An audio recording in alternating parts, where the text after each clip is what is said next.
وفي ظل زحمه الماتشات وهالاند طبعا اللي غير طبيعي اللي رايح جايب 9 تجوان في 4 ماتشات ده، وصلاح اللي تخاذل النهارده، وعبد المنعم اللي لعب وانا شايف من وجهه نظري ان هو لعب ماتش كويس.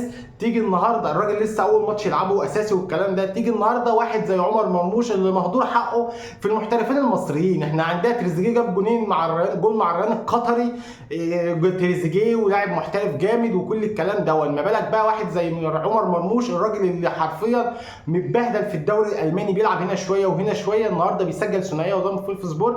الراجل حرفيا لا هو سنه ولا حاجه وهتلاقي عمر مرموش بيلعب في فريق زي توتنهام اللي كان اقرب حاجه ليه، او مثلا هيروح لفرقه محترمه شويه في الدوري الانجليزي. مش معنى كده ان فرانكفورت قليله، لا هي فرانكفورت فرقه جامده في المانيا وكل الكلام ده، لكن اللي بيعمله عمر مرموش في الدوري الالماني لا الراجل غير طبيعي بالنسبه للاعب لسه صغير، بكل ماتش جول اسيست. وكمان ده عمر مرموش الموسم ده اللي يلاحظه، لا هو الراجل مختلف من بدايه الموسم، حتى مع المنتخب هو جه وبيأدي مع المنتخب، مش ده عمر مرموش اللي احنا كنا عارفينه مثلا مش الموسم اللي فات، كمان الموسم اللي قبله. ففي تغير في شخصيه عمر مرموش، في تغير في لعبه عموما، في تغير في تحركاته، في انهاء الفينش بتاعه عاد غير طبيعي. فعمر مرموش برده من المحترفين اللي بسطني، يعني انا بص مبسوط من واحد زي مصطفى محمد، الراجل اللي كان معروض عليه فلوس موت السعوديه والفريق كان عايز يبيعه بتاعه، لا الراجل قال لك انا هكمل يا اما هنا او هحترف لكن مش هرجع، يا اما تقعدوني هقعد.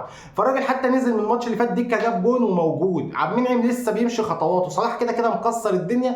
فالمحترفين المصريين بسطني، انا مبسوط منهم، وده كله هيفرق معانا والله على المنتخب. انت شفت المنتخب ما عادش بيعتمد كمان على صلاح قوي، وحكم ان حسام حسن عارف كل اللعيبه، فهات يا مرموش يلعب عادي، يطلع صلاح وينزل مصطفى فتحي هيجيب جول. فان شاء الله اللعيبه دي تكسر الدنيا، عشان كل ده هيرجع على المنتخب بتاعنا.